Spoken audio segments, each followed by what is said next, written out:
এবার একটা হাদিস শোনায় আপনাদেরকে, যদি পারেন আরও 10 জনকে শোনায়া দিবেন। হাদিসটা বাংলায়ও বলবো আমি, আরবিটাও বলছি।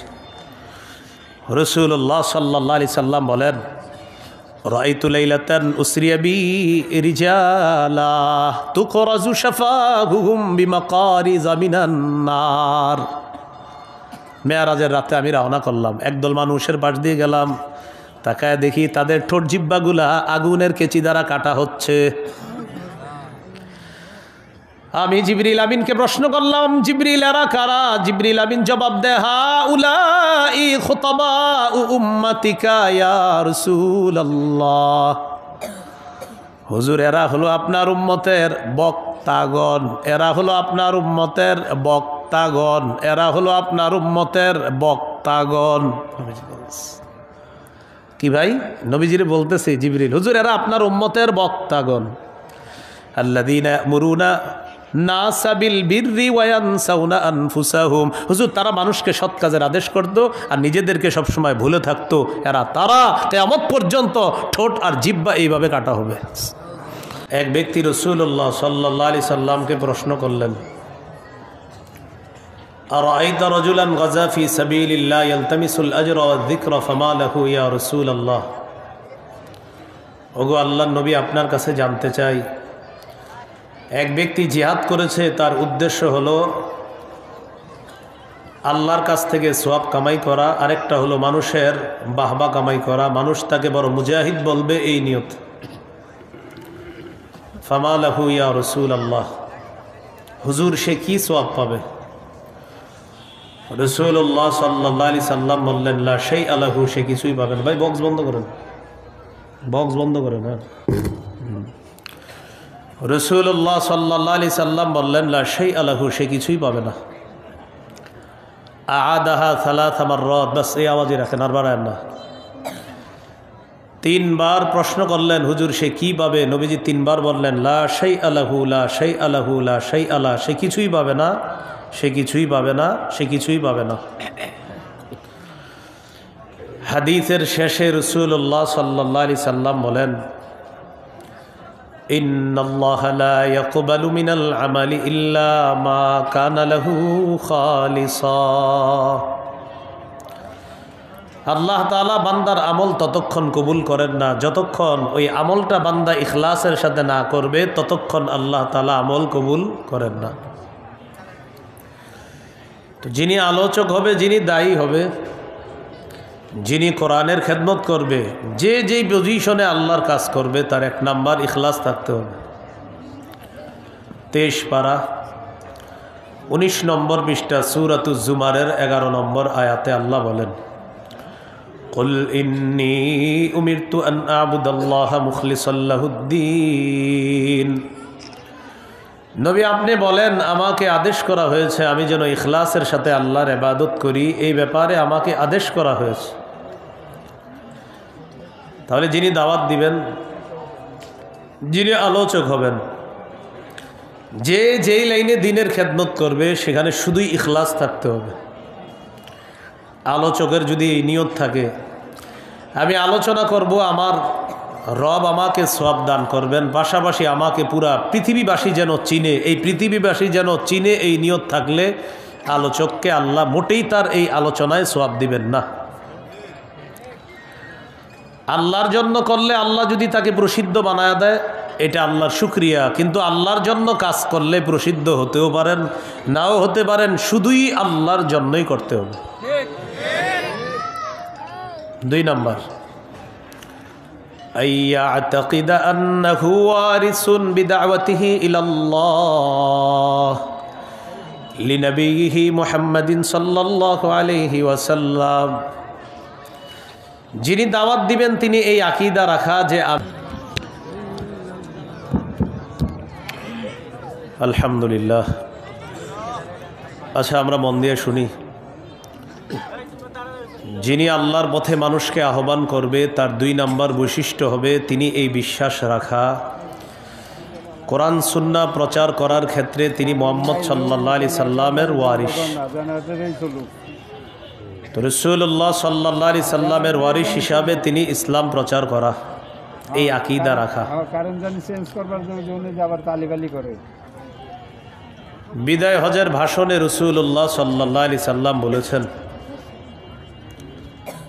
ইয়া আইয়ুহান নাস ইন্না রাব্বাকুম ওয়াহিদুন ওয়া ইন্না আবাকুম ওয়াহিদ আলা লা ফাদ্দা লিআরাবিয়্যিন আলা আজমিয়্যিন ওয়ালা লিআজমিয়্যিন আলা আরাবিয়্যিন ওয়ালা লিআহমার আলা আসওয়াদ ওয়ালা লিআসওয়াদ আলা আহমার ইল্লা বিত্তাকওয়া। রাসূলুল্লাহ সাল্লাল্লাহু আলাইহি সাল্লাম বলেন, তোমাদের রব একজন, তোমাদের পিতা একজন, মানে আদম। আরবের উপর অনারবীর, অনারবের উপর আরবের কোনো শ্রেষ্ঠত্ব নাই। সাদার উপর কালো, কালোর উপর সাদার কোনো শ্রেষ্ঠত্ব নাই। কৃষ্ণাঙ্গর উপর শ্বেতাঙ্গ, শ্বেতাঙ্গের উপর কৃষ্ণাঙ্গ মানুষের কোনো শ্রেষ্ঠত্ব নাই।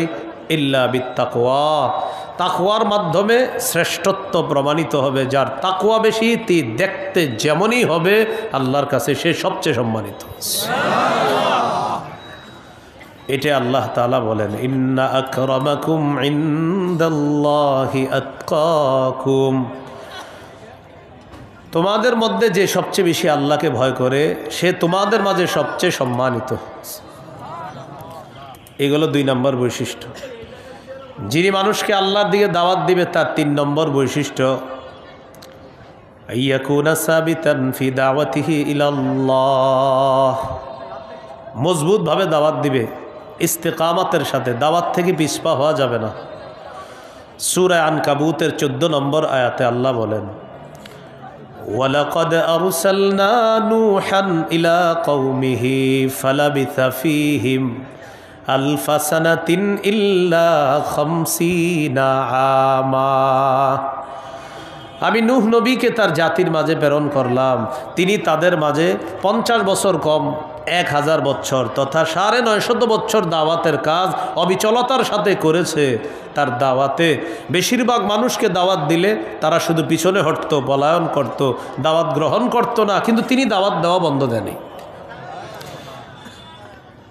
এই ব্যাপারে আরেকটা দৃষ্টান্ত, সহিহ বুখারীর 240 নম্বর হাদিস। আব্দুল্লাহ ইবনে মাসউদ রাদিয়াল্লাহু তাআলা আনহুর বর্ণনা, তিনি বলেন, কানা রাসূলুল্লাহ সাল্লাল্লাহু আলাইহি ওয়াসাল্লাম ইউসাল্লি বিফিনাইল কাবা। রাসূলুল্লাহ সাল্লাল্লাহু আলাইহি সাল্লাম কাবা চত্বরে নামাজ পড়তেছে, পাশে কাফেররা বসা। কাফেরদের মধ্যে একজন আরেকজনকে বলতে লাগলো, আইয়ুকুম ইয়াজিউ বিসালা জাজুরি আলি ফুলান ফায়াদউহু আলা যহরিহি ইযা সাজাদা। আচ্ছা, তোমাদের মধ্যে কে পারবা অমুক এলাকায় যাবে, যাওয়ার পর ওটের নারী বুড়ি ওটের গোবর আনবা, আনার পর মোহাম্মদ যখন সেজদায় যাবে তার কাঁধের উপর, তার পিঠের উপর রেখে দিবা। উকবা ইবনে আবি মুআইত নামে এক পাপিষ্ট উঠার পর ওই এলাকায় গেছে, যাওয়ার পর ওটের নারী বুড়ি প্রস্রাব পায়খানা এগুলো আনছে, নবীজি সেজদায় গেছে, নবীজির কাঁধের উপর এগুলা রেখে দিচ্ছে। সেজদা থেকে মাথা উঠাইতে পারতেছিলেন না। আব্দুল্লাহ ইবনে মাসউদ রাদিয়াল্লাহু তাআলা আনহু বলেন, আমি শুধু তাকায়া তাকায়া দেখতেছিলাম।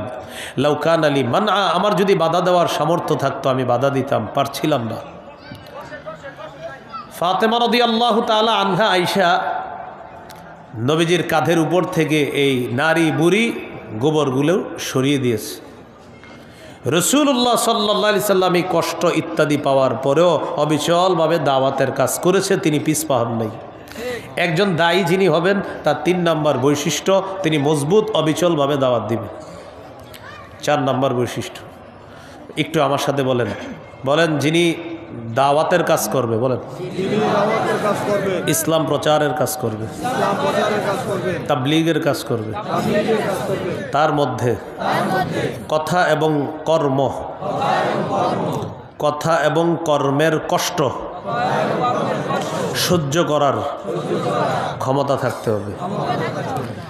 আপনি দাওয়াতের কাজ করলে কথার কষ্ট আসতে পারে আপনার উপর, কর্মের কষ্ট আসতে পারে, দুটোটা আপনি ধারণ করার আপনার মানসিকতা রাখতে হবে।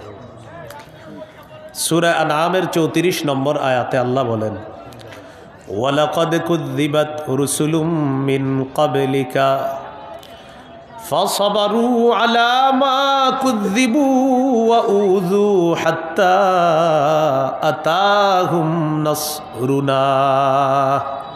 নবী, আপনাকে কাফেররা মিথ্যাবাদী বলে, আপনি কষ্ট নিয়েন না। আপনার পূর্বের নবীদেরকে মিথ্যাবাদী বলা হয়েছে, কষ্ট দিয়েছে, তারা ধৈর্য ধারণ করেছে, তাদের কাছে আমার সাহায্য এসেছে, আপনার কাছেও সাহায্য আসবে। তো আপনাকে মিথ্যাবাদী বলবে, এটা বলতে পারে, আপনি সহ্য করতে হবে। ওয়াজ করতেছে আলোচক, ওয়াজের মাঝখানে একজনে পাশ দিয়ে এসে বলবে, হুজুর এই আলোচনা ছাড়া আরেকটা করেন। সুদের ওয়াজ করবে খতিব সাহেব, মসজিদ কমিটির কেউ বলতে পারে, আপনি গত 6 বছর ভালোই আলোচনা করছেন, আজকে আলোচনা করলেন, উনি কি আপনার করছে আলোচনা, মানে আপনি সুদ খান। তো এখন যখন ওনারা এটা বলার পরে ওই ইমাম, ওই খতিব, ওই ওয়াজ, ওই ইসলাম প্রচারকের এই মানসিকতা থাকতে হবে যে কথার কষ্ট দিলেও এটা সহ্য করতে হবে। সহ্য করা নবীদের সুন্নত, আর ঝামেলা করা আবু জাহেলের বৈশিষ্ট্য। কর্মের কষ্ট যেমন সহিহ বুখারীর বর্ণনা 4815 নম্বর হাদিস, রাসূলুল্লাহ সাল্লাল্লাহু আলাইহি সাল্লাম কাবা চত্বরে, তাকাইতে হবে আমার দিকে, কাবা চত্বরে নবীজি আছে, একজন কাফের আসছে, নাম উকবা ইবনে আবি মুআইদ। ওই যে নবীজি সেজদার মধ্যে যাওয়ার পরে যে ওটের নারী বুড়ি পায়খানা দিছিল কাঁধে, যে ব্যক্তিটা, ওই লোকটাই কাবা চত্বরে আসছে। আসার পর দেখে নবীজির গলার মধ্যে একটা চাদর পেঁচাইছে, চাদর নবীজির গলায় চাদর পেঁচায়া, লাওয়াসাউবাহু ফি উনুকিহি ওয়া খানাকাহু বিহি খানকান শাদীদা, ধারালো চাদর নবীর গলায় পেঁচায়া 2 দিক থেকে টান দিস চাদর। ফাঁস লাগলে ওই ফাঁসির মানুষটা যেমন কষ্ট হয়, নবীজির ওই মুখের ভিতর থেকে কোনো আওয়াজ বের হচ্ছিল না, এইভাবে এত জোরে টান দিছে 2 দিক থেকে। আবু বকর সিদ্দিক রাদিয়াল্লাহু তাআলা আনহু আসার পর তাকে একটা ধাক্কা দিস, ওই কাফেরকে ধাক্কা দেওয়ার পর বললেন, আতাকতুলুনা রাজুলান আইয়াকুলা রাব্বি আল্লাহ, একটা মানুষকে এই কারণে হত্যা করবা যিনি বলে আমার রব আল্লাহ। ওয়াকাদ জাআকুম বিল বাইয়িনাতি মির রাব্বিকুম, এই সপক্ষে তিনি তোমাদের কাছে প্রমাণও নিয়ে এসেছেন, এরপরে মানুষটাকে তোমরা হত্যা করবা। কর্মের কষ্ট নবীকে দেওয়া হলো, নবীর গলায় চাদর পেঁচিয়ে নবীকে হত্যা করার চেষ্টা করা হলো। নবীজি অবিচলভাবে দাওয়াতের কাজ চালিয়ে গেলেন। যিনি দাওয়াত দিবে, যারা আমরা তাবলীগের কাজ করব, 4 নাম্বার বৈশিষ্ট্য কথার কষ্ট, কর্মের কষ্ট, এটা ধারণ করতে হবে। 5 নাম্বার আইয়ু আমিলান নাস আলা কদরি উকুলিহিম, মানুষের আকল অনুযায়ী মাঝে মাঝে দাওয়াতের কাজ করতে হবে, মানুষের আকল বুঝার চেষ্টা করতে হবে।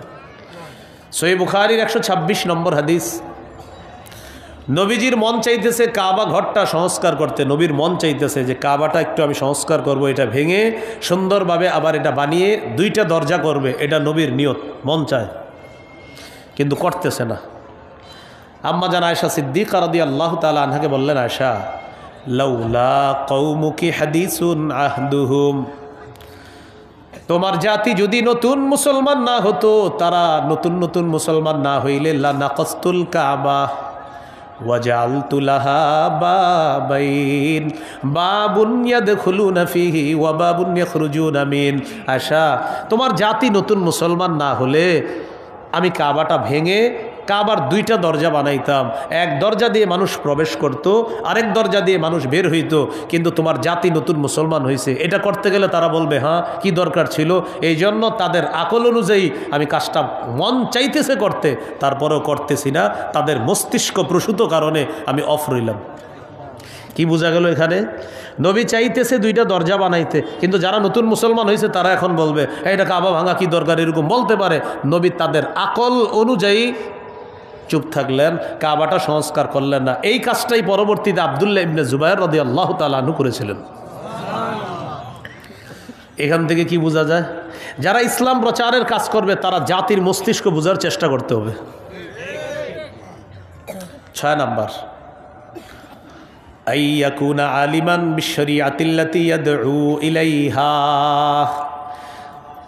যারা জাতিকে দাওয়াত দিবে, ইসলাম প্রচারের কাজ করবে, দাওয়াত ও তাবলীগের কাজ করবে, তিনি যেই বিষয়ে দাওয়াত দিবে ওই বিষয়ের জ্ঞান থাকতে হবে। আমি ঈমান ইয়াকিনের কথা বলবো, ততটুকু বলবো যতটুকু আমি জানি। আমি গাশতের আদবে কথা বলবো ততটুকু যতটুকু আমি জানি। আমি একজন মানুষকে ইসলামের দাওয়াত দিব ঠিক ততটুকু যতটুকু আমার জানা আছে। হুজুর জানবো কীভাবে? আলেমদের থেকে জানতে হবে, ওলামায়ে কেরামের সোহবতে থাকতে হবে, তাদের থেকে জেনে সঠিকটা বলতে হবে। আর তাদের সোহবতে না থাইকা যদি কোনো পথভ্রষ্ট মানুষের অনুসরণ করেন, সে নিজেও পথভ্রষ্ট হবে, আপনাকেও পথভ্রষ্ট করে ছাড়বে। এটা মাথায় রাখতে হবে। সেও কোরআনের অপব্যাখ্যা দিবে, হাদিসের অপব্যাখ্যা দিবে, আপনি তার অনুসরণে আপনিও এটা মাইরা দিবেন। এবং এই জাতীয় মানুষ পাওয়া যাবে খুঁজলে। আল্লাহ হেফাজত করেন। সূরা বানী ইসরাঈলের ৩৬ নম্বর আয়াতে আল্লাহ বলেন, ইন্নাস সামআ ওয়াল বাসারা ওয়াল ফুআদা কুল্লু উলাইকা কানা আনহু মাসউলা। চোখ, কান, অন্তর এগুলা সম্পর্কে জিজ্ঞাসা করা হবে। সূরা ইয়াসিনের ৬৫ নম্বর আয়াতে আল্লাহ বলেন, আল-ইয়াওমা নাখতিমু আলা আফওয়াহিহিম, আজ আমি তাদের মুখে মোহর মেরে দিব। ওয়া তুকাল্লিমুনা আইদিহিম, তাদের হাত আমার সাথে কথা বলবে। ওয়া তাশহাদু আরজুলুহুম বিমা কানু ইয়াকসিবুন, তাদের পা সাক্ষী দিবে তারা কি কি করছে। সূরা হামিম আস-সাজদা ২০-২১ নম্বর আয়াতে আল্লাহ বলেন, ২৪ পারা। ভাই আওয়াজ কি বাড়াইতেছে না? আপনার কে বলছে আওয়াজ বাড়াইতে? হ্যাঁ, আপনার কেউ বলছে আওয়াজ বাড়াইতে? আরে কেউ বলছে আপনারে? সেটা বলেন।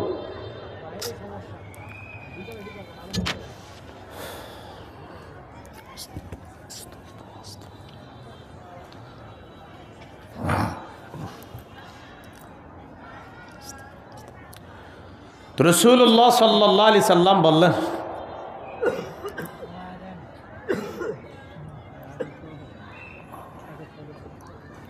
সূরা হামিম আস-সাজদা ২০-২১ নম্বর আয়াত, ২৪ পারা ১৭ নম্বর পৃষ্ঠা ১৮। ভাই এত আওয়াজের বয়ান হলে আমার আর দাওয়াত দিয়েন না। আওয়াজ নিয়ন্ত্রিত করতে হবে, জাতিকে কষ্ট দেওয়া যাবে না মাইক দিয়ে। আশেপাশের অসুস্থ ব্যক্তিদেরকে যদি কষ্ট দেন আমার ওয়াজের সময়, তো আমার দাওয়াত দিয়েন না। আমার বয়ানে কোনো অসুস্থ ব্যক্তি যেন কোনো কষ্ট না পায়, এটা মাথায় রাখতে হবে আপনার। এই জন্য আপনারা কতগুলো মানুষ আছেন এখানে, তো আপনারা বয়ানটা শুনলেই তো হয়, কেন পুরো দুনিয়ারে শেষ করে দিতে হবে বলেন? আশেপাশে কত মানুষ এখন ফোনে কথা বলবে প্রয়োজনীয় কথা, তার কথাও তো ডিস্টার্ব হবে। আপনি দেখি একটু মাইকের সামনে কথা বলেন না, আপনার ছেলে বিদেশ থেকে ফোন দিলে। আপনারা আগে পরে সাউন্ড বাড়াবেন কিনা আমি জানি না। আমার বয়ানের সময় এমন কাজ করবেন না যেটা কোনো মানুষের ক্ষতি হবে, আর বান্দার হক নষ্ট করে আমারে আল্লাহর সামনে দাঁড় করাবেন না, মনে রাখবেন। হ্যাঁ, সূরা হামিম আস-সাজদা ২০-২১ নম্বর আয়াত, ২৪ পারার ১৭ নম্বর পৃষ্ঠা ১৮ নম্বর পৃষ্ঠা। আল্লাহ তাআলা বলেন, হাত্তা ইযা মা জাউহা শাহিদা আলাইহিম সামউহুম ওয়া আবসারুহুম ওয়া জুলুদুহুম বিমা কানু ইয়ামালুন। সেদিন যখন তারা আগুনের সামনে যাবে, তাদের কান, তাদের চোখ, তাদের চামড়া তাদের বিরুদ্ধে সাক্ষী দিবে। ওয়াকালু লিজুলুদিহিম লিমা শাহিদতুম আলাইনা, তারা সেদিন চামড়াকে বলবে, কিরে চামড়া তুইও সাক্ষী দিলি আমাদের বিরুদ্ধে। চামড়াকে বলবে মানুষ, আপনি আপনার চামড়াকে বলবে, ও চামড়া তুই আজকে সাক্ষী দিলি আমার বিরুদ্ধে। একটু ভাবেন, চামড়ার দিকে তাকাবেন আর ভাববেন এই চামড়া আপনার বিরুদ্ধে সাক্ষী দিবে। তখন চামড়া কি করবে জানেন? চামড়া কথা বলা শুরু করবে। সুবহানাল্লাহ। চামড়া জবাব দিবে, আনতাকাল্লাহুল্লাযী আনতাকা কুল্লা শাই, যে আল্লাহ সব কিছুকে চাইলে কথা বলাইতে পারেন, ওই আল্লাহ আমি চামড়াকে আজকে বাক শক্তি দিয়ে দিয়েছে তোমার বিরুদ্ধে কথা বলার জন্য। তাহলে যিনি দায়ী হবে তিনি বুঝে শুনে কথা বলতে হবে। ধরে নেন এইখানে আপনারা কতজন মানুষ হবে হুজুর? এখানে আনুমানিক ১,০০০, আরও বেশি হবে। তো ১,০০০ই ধরে নেন। আমি যদি আজকে আপনাদের সামনে ১ মিনিট ওয়াজ করতাম, 1 মিনিট ওয়াজ করে চলে যাইতাম, তাহলে ১ মিনিটকে ১,০০০ করলে ১,০০০ মিনিট, মানে আপনারা প্রত্যেকজনের ১ মিনিট করে কয় হাজার মিনিট? ১,০০০। ২ মিনিট করলে ২,০০০, ৩ মিনিট করলে ৩,০০০, ৫ মিনিট করলে ৫,০০০, ১০ মিনিট করলে ১০,০০০। ধরে নেন আজকে আমি আপনাদের ১,০০০ মানুষের সামনে ১০ মিনিট ওয়াজ করে চলে গেলাম। প্রতিজনের ১০ মিনিট করে ১,০০০ 10-এ হয় ১০,০০০ মিনিট। এই ১০,০০০ মিনিটের হিসাব আমি আল্লাহর কাছে দিতে হবে। যে তুমি যে জাতির সামনে কথা বললা, প্রত্যেকটা বান্দা আমার বান্দারা ছিল, 1000 বান্দা ছিল, তুমি 10 মিনিট ওয়াজ করছো। আরিফ বলো তুমি কি বলছো, তোমার জবান দিয়ে তুমি তাদের সামনে কি বলছো, হিসাব দাও আমি আল্লাহর কাছে। তাহলে আধা ঘন্টা মিথ্যা কথা বলে হাসানো আপনাদেরকে, এরকম আলোচনাও তো হয়, সেটার কি হবে বলেন? তিরমিজির 2616 নম্বর হাদিস, রাসূলুল্লাহ সাল্লাল্লাহু আলাইহি সাল্লাম বলেন, কুফা আলাইকা হাজা, এটা নিয়ন্ত্রণ করবা। সাহাবী বললেন, ইন্না লা মুআখাযুনা বিমা নাতাকাল্লাম, হুজুর জিহ্বার কারণেও কি আমরা ধরা খাবো?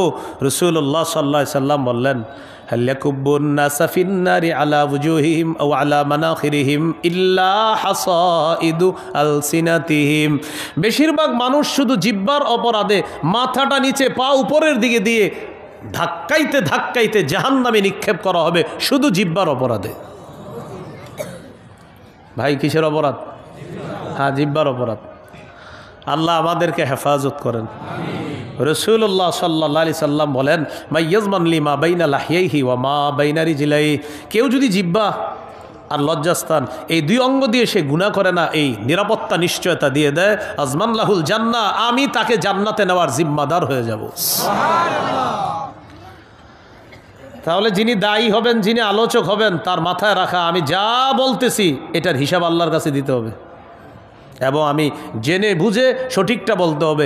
এরপরেও যদি আপনাদের সামনে আমি ভুল বলে ফেলি, কোনো আলেম যদি আমার সেই ভুল ধরিয়ে দেয়, আমি মেনে নেওয়া আর আমার ভক্তরাও এটা মেনে নেওয়া। কিন্তু বর্তমানে কোনো আলেম যদি ভুল ধরিয়েও দেয়, তিনিও মানে না, ভক্তরাও মানতে চায় না। এটা আমাদের একটা বদকিসমতি। না, আমি যারে মহব্বত করি, হুজুর ভুল করতে পারে না, আরিফ বিন হাবিব ভুল করবে, এটা হতেই পারে না। এরকম আমার এক জাতীয় ভক্ত আছে। আপনারা আমার ভক্ত না, শত্রু। আমার ভুল হবে না তো কার ভুল হবে? অবশ্যই ভুল হবে। সে ভুল আলেমরা ধরিয়ে দিবে, সেটা আমি শুধরে নিতে হবে। যদিও আমি বিশ্ব আমির হই, আমার যদি ভুলও হয় আর ওলামায়ে কেরাম যদি সেই ভুল ধরিয়ে দেয়, আমি মেনে নেওয়া এবং আমার অনুসারীরা মেনে নেওয়ার নাম হবে বুদ্ধিমানের কাজ, আর মেনে না নেওয়ার নাম হবে পথভ্রষ্টতা, গোমরাহি, জাহান্নামের কাজ। এই হলো 6 নাম্বার, যিনি দাওয়াত দিবে তার গুণ। 7 নাম্বার বৈশিষ্ট্য হবে, যিনি দাওয়াত দিবে তিনি উম্মতের কল্যাণকামী হতে হবে। প্রত্যেকটা মানুষ আমার সামনে যারা আছেন, আমি আপনাদের কল্যাণ কামনা করতে হবে। আমি এখানে আসার পর দেখেন, আপনার প্রত্যেকে যারা দাঁড়িয়ে আছেন, বসে আছেন, সবার কল্যাণ কামনা করা, এটা আমার গুণ, বৈশিষ্ট্য থাকতে হবে। আপনারা আমার সাথে যদি খারাপ আচরণও করেন, কিন্তু আমি আপনাদের কল্যাণ কামনা করতে হবে, এটা একজন দায়ীর গুণ থাকতে হবে। আর খারাপ আচরণের ব্যাপারে তো বললাম, দায়ীর সাথে কথার কষ্ট হতে পারে, কর্মের কষ্ট হতে পারে, এটা তার সহ্য করতে হবে। সহিহ বুখারীর 57 নম্বর হাদিস, আন জারির ইবনে আব্দুল্লাহ রাদিয়াল্লাহু তাআলা আনহু قال বায়াতু রাসূলুল্লাহ সাল্লাল্লাহু আলাইহি ওয়াসাল্লাম আলা ইকামিস সালাতি ওয়া ইতাইজ যাকাতি ওয়ান নুসহি লিকুল্লি মুসলিম। জারির ইবনে আব্দুল্লাহ বলেন, আমি আল্লাহর রাসূলের কাছে বায়াত হলাম এই মর্মে, আমি নামাজ কায়েম করব, যাকাত আদায় করব, সারা পৃথিবীর সমস্ত মুসলমানের কল্যাণ কামনা করব, এই মর্মে আমি নবীর কাছে বায়াত হলাম। প্রত্যেকটা মুসলমানের কল্যাণ কামনা করতে হবে। 8 নাম্বার, যিনি দায়ী হবে, দাওয়াত দিবে, তিনি যাদেরকে দাওয়াত দিবে তাদের হেদায়েতের দোয়া করতে হবে। আমি আপনাদের এখান থেকে চলে যাওয়ার পরেও অন্য এলাকায় গিয়ে আমার দায়িত্ব, কর্তব্য আপনাদের জন্য দোয়া করা। যেখানেই থাকি সবার জন্য দোয়া করতে হবে। এই জন্য আমি আমার প্রত্যেক দিনের সর্বশেষ দোয়ায় আমি বলি, আল্লাহ আমার সামনে যারা বসা, আমি যাদের সামনে বসি, আল্লাহ এই পৃথিবীর যত মানুষের সামনে আমি বসেছি, যারা আমার সামনে বসেছে, যাদের কাছে আমি কোরআন সুন্নাহর 2-4টা কথা প্রচার করেছি, আল্লাহ আমার মা, আমার বাবা, আমার উস্তাদ, আমার ছাত্র ভাই, আমার কলিগ, সহপাঠী, সবার সাথে আপনি আমাকে জান্নাতে দেখা করাইয়া দিয়েন।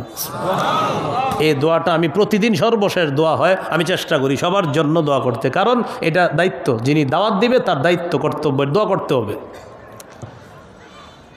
সহিহ বুখারীর বর্ণনা 2937 নম্বর হাদিস, 2937। এই হাদিসের মধ্যে আছে, রাসূল সাল্লাল্লাহু আলাইহি সাল্লামকে বললেন, হুজুর ইন্না দাউসান আসদ, দাউস গোত্র, বলেন কি গোত্র? দাউস, একটা এলাকা। এই দাউস গোত্র আসদ নাফরমান, এরা নাফরমানি করছে, হুজুর তাদের বিরুদ্ধে বদদোয়া করেন। নবীজি বললেন, আল্লাহুম্মা হদি দাউসা, আল্লাহ দাউস গোত্রকে আপনি হেদায়েত দিয়ে দেন। সুবহানাল্লাহ।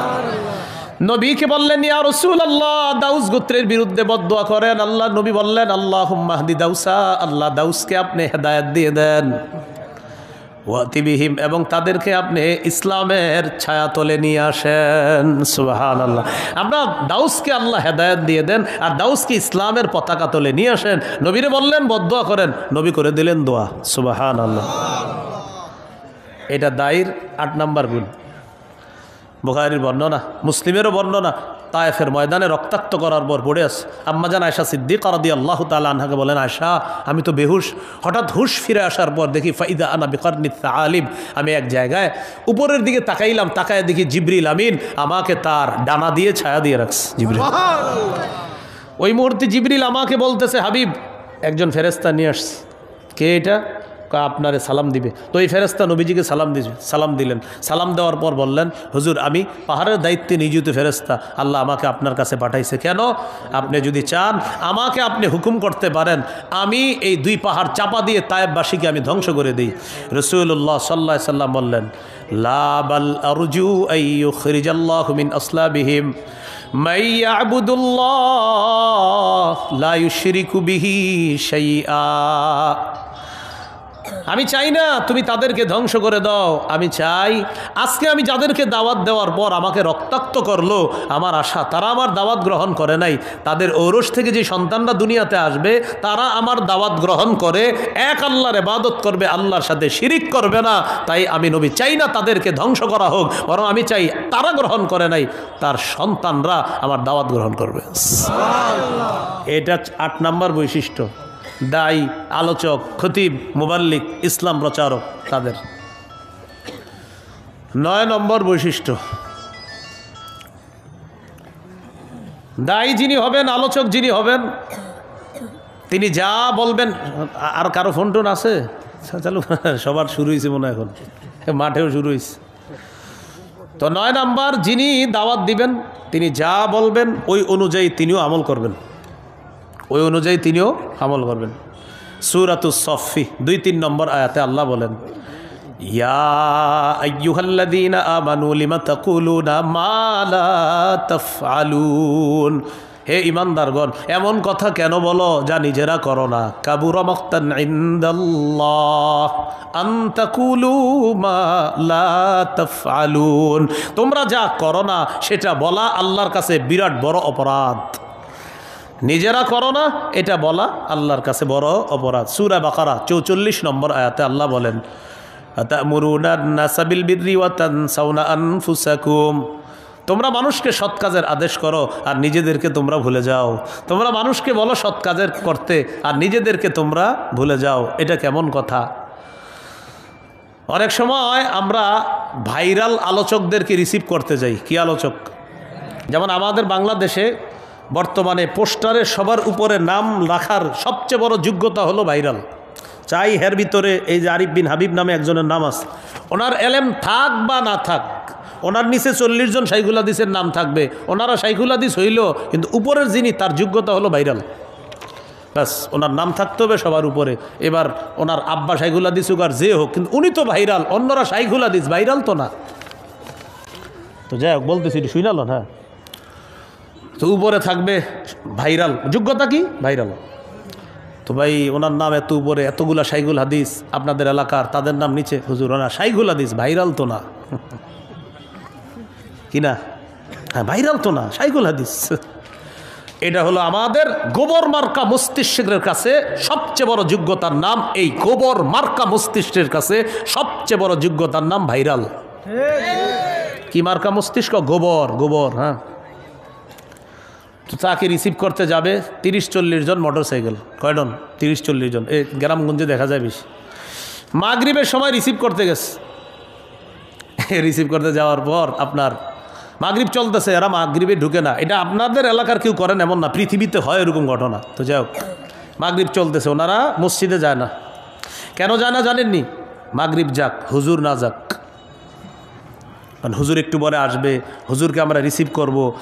সামনে 15টা মোটরসাইকেল, পিছনে 15টা, মাঝখানে হুজুরের গাড়িটা থাকবে। একজন ভিডিও করবে, আগামীকাল এটা ফেসবুকে আমরা দিব। আরিফ বিন হাবিবের সাথে কাটানো কিছু মুহূর্ত, এটা আমরা লিখবো ফেসবুকে। এই যে আপনারা মাগরিব পড়লেন না, যে মাগরিবটা যে পড়লো না, এখন আপনারা আমাকে একটু বলেন, মাহফিল বড় না মাগরিব বড়? আলোচক বড় না মাগরিব বড়? তো এটা কেমনে আমরা করলাম? আপনি আলোচকরে ফোন দিয়ে দেন, হুজুর মাগরিবের সময় হয়েছে, আমরা আপনাকে রিসিভ করতে আসছি, আমরা মসজিদে মাগরিব পড়তে ঢুকলাম, আপনি যদি চলে আসেন এই মসজিদে মাগরিবটা পড়েন, আর যদি অন্য কোথাও মাগরিব পড়েন হুজুর ওই মসজিদটা আপনি আসার সময় দেখবেন ডান দিকে একটা রাস্তা ঢুকছে, ওখানে একটা মসজিদ আছে, ওখানে আমরা মাগরিবের নামাজটা পড়তেছি, বাস এটা বলে দিলে তো হয়ে গেল। কিন্তু আপনার চিন্তা করে হুজুরে বললে কি জানি, আরে নামাজের কথা হুজুরে বললে তিনি আবার কি মনে করবে, তিনি আল্লাহর চেয়ে বড় নাকি? হ্যাঁ, যে হুজুর নামাজের কথা বললে কিছু মনে করবে তাকে আনাই তো দরকার নেই, তিনি কিছু মনে করবে কেন? এটা একটা গেল। আরেকটা, মাগরিবের পরে আমার ওয়াজ আছে, মনে করেন আমার আলোচনা আছে, এখন চিন্তা করতেছি মাগরিব পড়বো না আলোচনা ধরবো, মাগরিব পড়বো না আলোচনা ধরবো। হ্যাঁ, ওই আপনি মাগরিবের পর আলোচনা এটা কইরা আবার আরেক জায়গায় যাইতে হইব আপনার টিউশনি। তো আপনার মাগরিব পড়লাম, এখন কথা হলো মাগরিবের পর বয়ান আছে, মাগরিব পড়তে গেলে বয়ানটা একটু দেরি হয়ে যাবো, আবার এলাকাবাসী কী কয়, কর্তৃপক্ষ কী কয়, এই টেনশনে মনে করেন আমি আমাকেই বলছি মাগরিবটা পড়লাম না। ছি ছি, এটা কোনো কথা? আতা'মুরুনা আন-নাসা বিল বির ওয়া তানসাউনা আনফুসাকুম, তুমি একটু পরে মানুষকে নামাজ পড়তে বলবা আর নিজেই নামাজটা বললা না। মানুষকে সৎ কাজের আদেশ করো আর নিজেদেরকে ভুলে যাও, আল্লাহ তাআলা বললেন। আমি আপনাদের সকলের কাছে দোয়া চাইতেছি, আমি আপনাদের কাছে দোয়া চাই, দেখেন আমি তো এই শ্রেণীর অন্তর্ভুক্ত, আল্লাহ যেন এই শ্রেণীর মধ্যে আমার না বানায়। যারা দাওয়াতের কাজ করতেছে সবাইকে যেন আল্লাহ তাআলা এই গজব থেকে হেফাজত করেন, বরং সবাই যেন জাতীয় কল্যাণের কথা বলবে, নিজেও কল্যাণের পথে চলবে, এই জাতীয় আলোচক সবাই যেন হতে পারে, আল্লাহ তৌফিক দান করেন।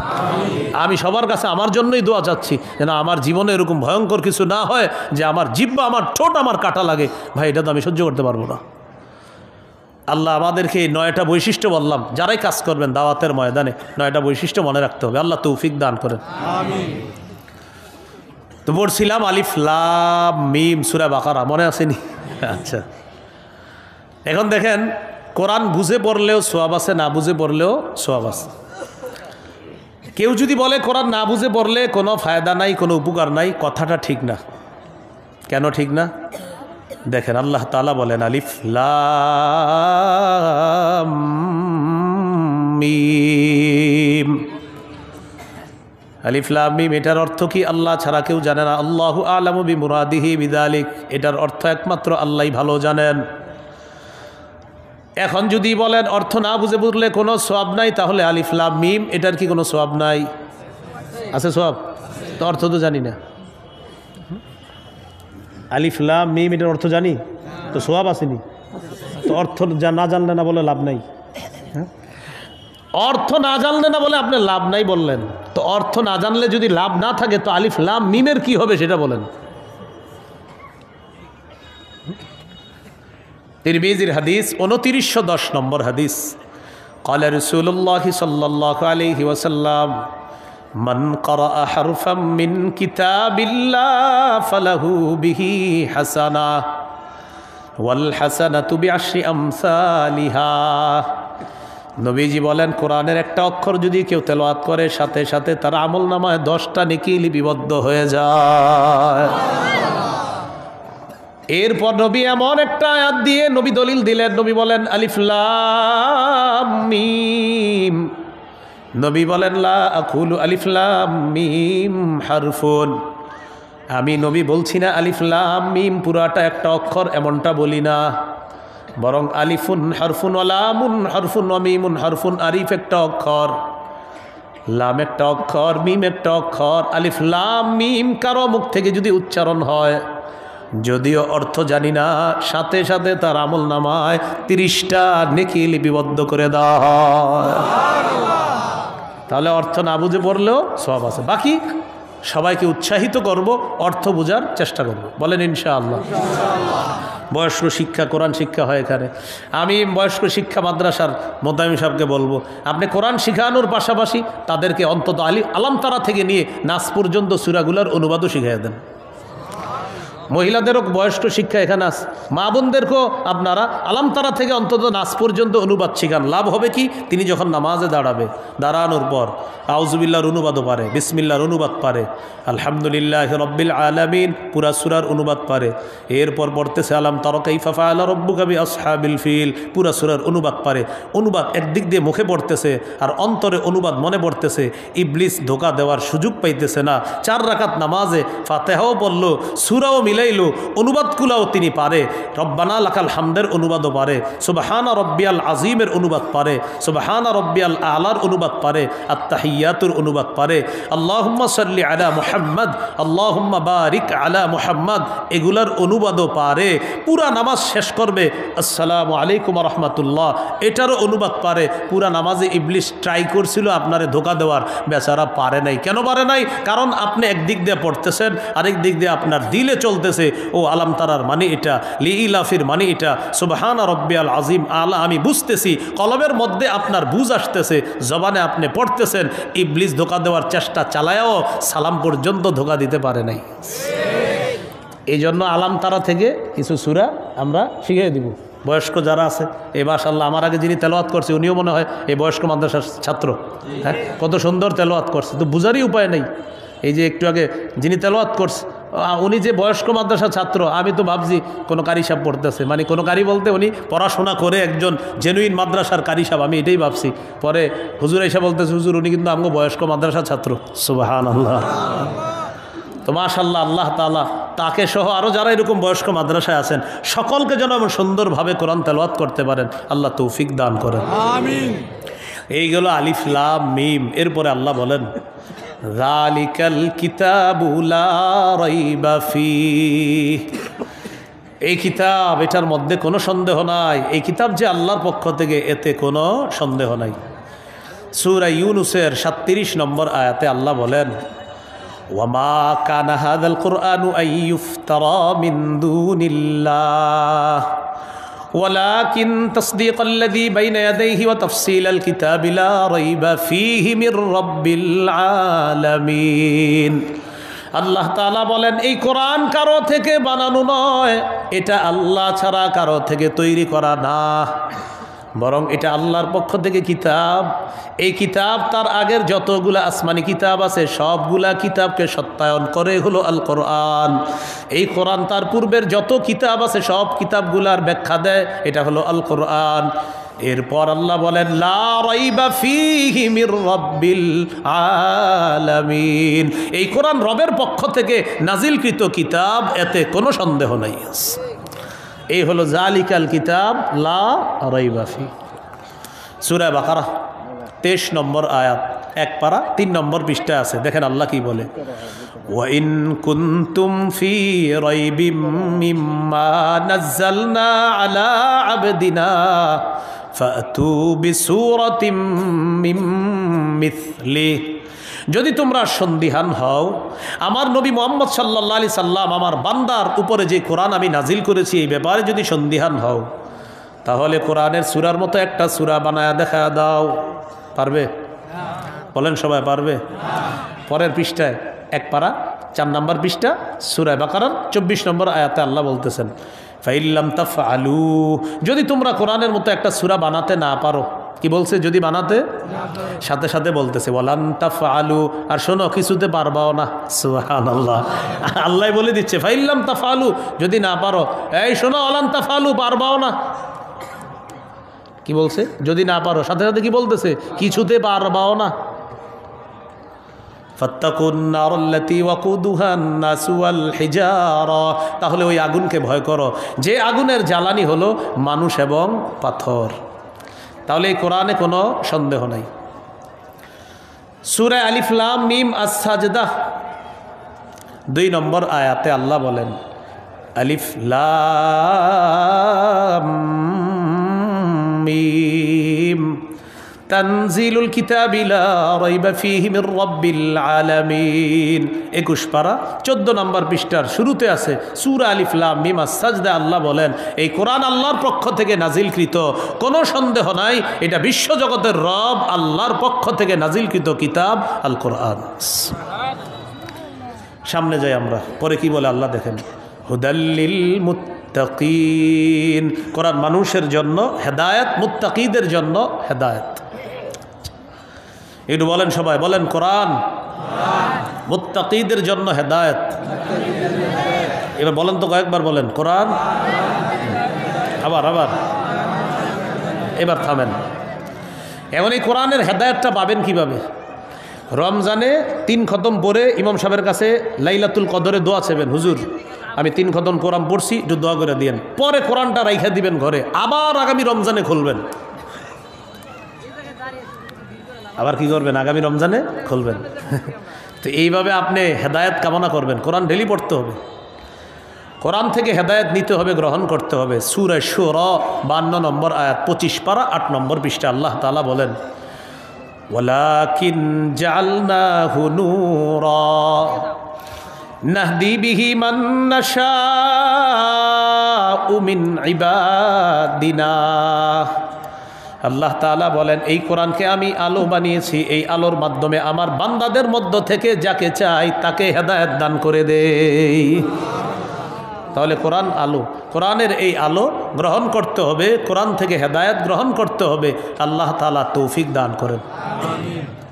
সূরা ইউনূস 57 নম্বর আয়াতে আল্লাহ বলেন, ইয়া আইয়ুহান নাস কদ জাআতকুম মাউইযাতুম মির রাব্বিকুম। হে লোক সকল, তোমাদের কাছে তোমাদের রবের পক্ষ থেকে ওয়াজ এসেছে। বলেন কি এসেছে? আবার বলেন। এই পুরা কোরআনটা ওয়াজ। সুবহানাল্লাহ, পুরা এই পুরা কোরআন ওয়াজ, ওয়াজ। এরপরে আল্লাহ বলেন, ওয়া শিফাউল লিমা ফিস সুদূর, অন্তরের রোগের আরোগ্য এই কোরআন। শুধু অন্তরের রোগের আরোগ্য না, শারীরিক রোগেরও আরোগ্য কোরআন। সাহাবায়ে কেরাম এক জায়গায় গেছে, খাবার শেষ হয়ে গেছে, খ্রিস্টান পল্লীর কাছে গেছে, তাদেরকে বলল, আমাদেরকে একটু মেহমানদারির ব্যবস্থা করা যায়? বলল না। তাদের লিডারে বিচ্ছু কামড় দিস, কামড় দেওয়ার পর কবিরাজ ডাক্তার ইত্যাদি আনে, কোনো কাজ হয় না। তারা বলা বলি করতে লাগলো, মুসলমানদের কাছে যাই, দেখি কোনো ব্যবস্থা করা যায় কিনা। মুসলমানদের আমির সাহেবের কাছে এসে বলল, আফিকুম রাকিম, তোমাদের মাঝে কোনো ঝাড়ফুঁক করে এমন কেউ আছে? আমির সাহেব বললেন, হ্যাঁ আছে, আমি ঝাড়ফুঁক করি, আমি ঝাড়ফুঁক করতে পারি, আমি ফু দিতে পারি, কিন্তু ঝাড়ফুঁক করবো না। কি করবো না? কেন? খাবার চাইছিলাম, ব্যবস্থা করছো? তারা বলল, তুমি যদি ফু দাও, যদি আমাদের লিডার ভালো হয়ে যায়, 30টা বকরি দিব। কয়টা বকরি? তিনি গেলেন, যাওয়ার পরে কি যেন বললেন, পুরা লিডারের গায়ে ফু দিছে, ভালো হয়ে গেছে, বকরি 30টা পেয়ে গেছে। বকরি পাওয়ার পর সাহাবায়ে কেরামের মধ্যে বলা বলি করতে লাগলো, আচ্ছা বকরি তো আনলাম, এখন খাওয়া জায়েজ আছে কিনা এই মাসালা তো জানি না, ফু দিয়ে যে বকরি আনলাম এখন খাওয়া জায়েজ আছে কিনা। রাসূলুল্লাহ সাল্লাল্লাহু আলাইহি সাল্লামের কাছে গেছে, যাওয়ার পর রাসূলুল্লাহ সাল্লাল্লাহু আলাইহি সাল্লামকে বললেন, হুজুর এরকম আমরা ফু দিলাম, ফু দেওয়ার পর আল্লাহ তাআলা রোগীকে ভালো করে দিছে, ভালো করার পর তখন আমাদেরকে 30টা বকরি দিছে, এখন এই বকরি খাওয়া জায়েজ আছে কিনা এটা তো জানি না, মাসালা জিজ্ঞাসা করার জন্য আপনার কাছে আসছে। রাসূলুল্লাহ সাল্লাল্লাহু আলাইহি সাল্লাম বললেন, তুমি কি পইরা ফু দিছো বলো তো? তো কয়, হুজুর আমি সূরা ফাতিহা। কে এটা কে? হ্যাঁ, এইখানে বুঝতেছেন না আপনারা? তো হইলই তো, আর কি।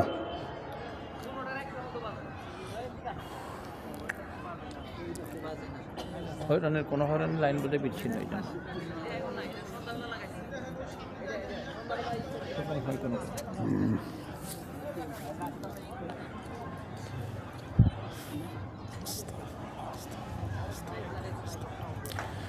রাসূলুল্লাহ সাল্লাল্লাহু আলাইহি সাল্লাম বললেন, কি পুরা ফুদিছো? হুজুর সূরা ফাতিহা পুরা ফুদিছি, ভালো হয়ে গেছে, রোগীকে আল্লাহ ভালো করে দিছে। 7 বার সূরা ফাতিহা পড়ে এরকম পানিতে ফু দিয়ে খাবেন, পেট ব্যথা ভালো হয়ে যাবে ইনশাআল্লাহ। যে রোগ আছে আপনার সন্তানের শরীরে, ওই রোগের জন্য আপনি এটা করবেন, ইনশাআল্লাহ আল্লাহ ভালো করে দিবে। হ্যাঁ, নবীজি বললেন, এখন কি করতে আসছো? হুজুর বকরি পাইছি, কি করবো এখন? নবীজি বললেন, তোমরাও খাও, আমার জন্য রাখো, তোমরাও খাও, আমার জন্য রাখো। এতে বোঝা যায় কোরআন আরোগ্য, কোরআন শিফা। এরপরে আল্লাহ বলেন ওয়া হুদাউ ওয়া রাহমাতুল মুমিনিন, কোরআন হেদায়েত, কোরআন মুমিনদের জন্য রহমত। তো এখন এই কোরআন থেকে আমরা হেদায়েত, রহমত, শিফা এটা গ্রহণ করার জন্য প্রতিনিয়ত কোরআন তেলাওয়াত করতে হবে। আল্লাহ তৌফিক দান করেন। আমিন। তিরমিজির বর্ণনা 2909 নম্বর হাদিস, রাসূলুল্লাহ সাল্লাল্লাহু আলাইহি সাল্লাম বলেন খায়রুকুম মান তাআল্লামাল কুরআনা ওয়া আল্লামা, তোমাদের মধ্যে সর্বোত্তম ওই ব্যক্তি যে কোরআন শিখে অন্যকে শিখায়। সহিহ বুখারীর বর্ণনা 5011 নম্বর হাদিস, এক ব্যক্তি কানা রাজুলুন ইয়াকরাউ সূরাতাল কাহফি, এক সাহাবী রাতের বেলা সূরা কাহফ পড়তেছে। তাগশাতহু সাহাবা, আকাশের মেঘখণ্ড আসছে বাড়ির উপরে। মেঘখণ্ড আসার পর